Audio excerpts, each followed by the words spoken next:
Good morning दोस्तों, सुबह हो गई है, ब्रेकफास्ट लग चुका है और आज मैंने बनाई थी मैगी। एक्चुअली पापा जी जब से वापस गए हैं तब से हम दोनों का कुछ भी मन नहीं कर रहा है खाने का, तो फिर सोचा कि चलो मैगी बना लेते हैं। हस्बैंड के लिए आटा नूडल्स बनाई थी और अपने लिए मैगी। और लंच पे मैंने बनाया था चिकन करी और आज तक की सबसे अच्छी चिकन करी बनी थी लगता है। दोस्तों कुकिंग करना बड़ा अच्छा लगता है, मेरे दिमाग में बढ़िया बढ़िया आइडियाज आने लगते हैं। और यहाँ मैंने देखा ये कबूतर आके बैठ गए थे और जैसे मैंने गेट खोला वैसे ही भाग एकदम से डरा देते हैं सारे कबूतर। इनकी पूरी फैमिली आ चुकी है और मैं तो डरी गई। और यहाँ से कबूतर मुझे देख रहे थे और मैं उनको देख रही थी, क्योंकि जैसे ही मैं घर के अंदर आती हूँ तो ये वापस चले आते हैं और जैसे मैं बाहर निकलती हूँ तो फिर उड़ के चले जाते हैं।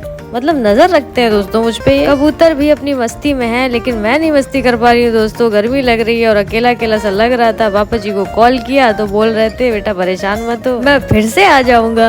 हेलो दोस्तों, तो आप सब कैसे हो? आई होप आप सब बहुत अच्छे होंगे और मैं बिल्कुल बढ़िया हूँ। दोस्तों मैं बहुत बढ़िया तो नहीं हूँ क्योंकि मेरा जो ट्राइपॉड है वो सुबह से नहीं मिल रहा था और अब जाके मिला। तो मैं आज पूरे दिन ट्राइपॉड ही ढूंढती रही, इधर नहीं मिला उधर नहीं मिला और मैं परेशान हो रही थी।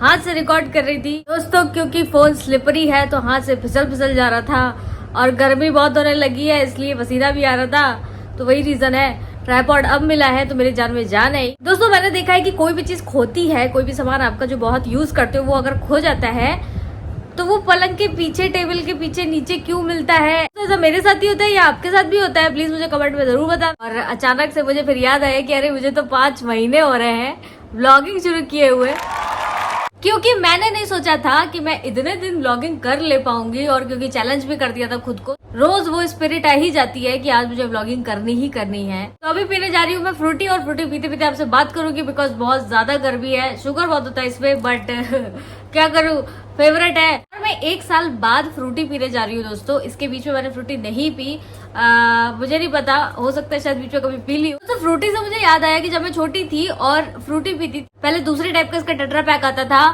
ग्रीन कलर का और वो थोड़ा बड़ा भी होता था, ये छोटा हो चुका है। पीते पीते जब वो खत्म हो जाती थी तो मैं उसको एकदम तो मैं फ्रूटी का मुंह ऐसा कर देती थी और उसके बाद जब कुछ नहीं बचता था तो पैर से कुचल देती थी। जनरली हम सभी एक जैसे हैं, जितने भी 90s बॉर्न हैं सब एक ही जैसे हैं और वैसे ही खाते पीते हैं। दोस्तों मैं ये बता रही थी कि काफी टाइम से व्लॉगिंग करते करते मैं प्रॉपर ब्लॉगर बन गई हूँ और काफी खुशी हो रही है क्योंकि बड़ा टफ काम लगता था मुझे ये।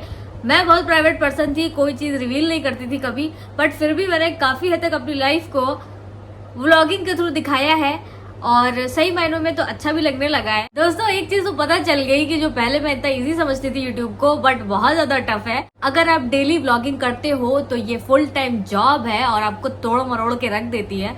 वही होता है मेरे साथ भी, क्योंकि अगर आप आलसी हो और आपको कोई चीज कंटिन्यूस करनी पड़े तो तब आपको पता चलता है कि यार बहुत मेरे अंदर का आलस बहुत हद तक 90% तो यूट्यूब ने खत्म कर दिया और 10% जो बचा है उसमें मैं लेकिन पूरी तरीके से किसी के अंदर का आलस खत्म नहीं होता, थोड़ा बहुत तो इंसान आलसी होता है। डेली चार्ज रहने की कोई की नहीं है, आपको अंदर से आना चाहिए कि आपको क्या करना है और अगर आपको कोई काम पसंद है तो आप ऑटोमेटिकली कर लो। तो पापा जी जब से वापस गए हैं तब से मुझे बड़ा अकेला अकेला सा लग रहा है क्योंकि कसरत करते रहते हैं तो आवाज आती थी और लगता था कि कोई पूरे टाइम है, बट अभी लग रहा है कि मैं बहुत अकेले अकेले हूँ। थोड़ी देर के लिए भी स्पेयर टाइम जब होता है तो मुझे आ जाती है पापा जी की याद।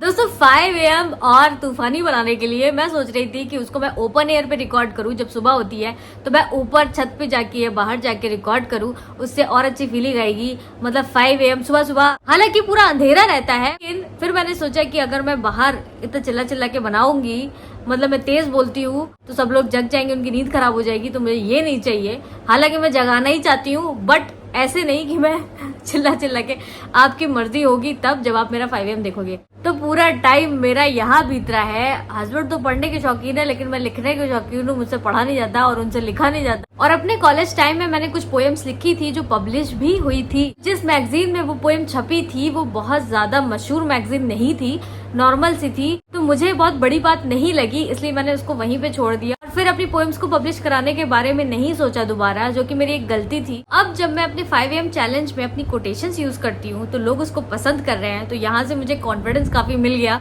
और इससे रिलेटेड भी एक सरप्राइज मैं आपको थोड़े दिन में दूंगी, अभी नहीं बता सकती क्योंकि बहुत अर्ली हो जाएगा, लेकिन हाँ थोड़े टाइम बाद मैं दूंगी। जैसा कि आपको पता है कि हम लोग ठेलुए लोग हैं और हम लोग हस्बैंड वाइफ जैसे रहते नहीं, हम लोग जीते एक हॉस्टल वाली लाइफ, गुंडागर्दी वाली, तो वही चल रहा है। तो एक बार लखनऊ में डिस्ट्रिक्ट लेवल पे एक ऑडिशन हुआ था सिंगिंग को लेके, और भी कुछ चीजें थी, बट उसमें अच्छा खासा मतलब यूपी के लोग, यूपी के बच्चे जो भी गाते थे और मॉडलिंग करते थे, तो उन लोगों का ऑडिशन हुआ। उसमें मुझे लगा नहीं था कि मेरा सिलेक्शन हो जाएगा, बट हो गया था। और मेरी बेस्ट फ्रेंड मुझे लेके गई थी कि तुम गाओ, तुम अच्छा गा लेती हो, क्योंकि मैंने सीखा नहीं था तो मैं हिम्मत नहीं करती थी ऐसे किसी ऑडिशन में जाने की, बट वो मुझे जबरदस्ती लेके गई और वहां फिर मैंने गाया और मैं सेलेक्ट हो गई। और उसने भी मेरे साथ ही ऑडिशन दिया था, बट उसका नहीं हुआ था, तो मुझे बहुत बुरा लगा और मैं सोच रही थी कि मैं क्विट कर दूं, मैं ना जाऊं आगे, क्योंकि मेरी फ्रेंड मेरे साथ आगे नहीं जाएगी तो मैं क्यों जाऊं। उसने मुझे डांट फटक के भेजी दिया आगे। तो उसमें से एक राउंड में मैंने गाया था डार्लिंग, और मेरा कंठ बैठ गया था वो गाना गा के, क्योंकि उसको गाया है रेखा भारद्वाज ने और एक और सिंगर ने गाया था, याद नहीं है। और उसकी पहली ही लाइन में मैंने सारा जोर दे दिया, तो वो ऐसे था, डार्लिंग आंखों से आंखें चार करने दो, डार्लिंग आंखों से आंखें चार करने दो, डार्लिंग आंखों से आंखें चार करने दो, रुको ना मुझको प्यार करने दो। ऐसा गाया था। और अभी मेरी आवाज पहले के मुकाबले थोड़ी फिर भी मोटी हो चुकी है, बट पहले तो बहुत पतली थी क्योंकि मैं छोटी थी और अपने गले में बहुत जोर दे दिया था। तो मुझे याद है कि ये सारी चीजें संगीत सीखने के बाद करनी चाहिए। जब रेगुलर प्रैक्टिस पे रहते हो हारमोनियम की, तो आपकी आवाज खुल जाती है और आपकी हाई पिच लो पिच पे कंट्रोल आ जाता है। लेकिन मैंने जो किया था, बिना संगीत सीखे मैंने गाया था, लेकिन फिर भी मेरा सिलेक्शन हो गया था। दोस्तों, आज का व्लॉग भी छोटा रहेगा क्योंकि मुझे है कुछ काम जरूरी, क्योंकि मैं सिर्फ व्लॉग नहीं बनाती, मैं और भी बहुत कुछ करती हूँ, इसीलिए व्लॉग में बिछी नहीं रह सकती। कल मिलूंगी। खैर, आप लोग का भी प्यार मिल रहा है, आप लोग भी बढ़ रहे हो, थैंक यू सो मच। और अब कल मिलते हैं, और तब तक के लिए लव यू।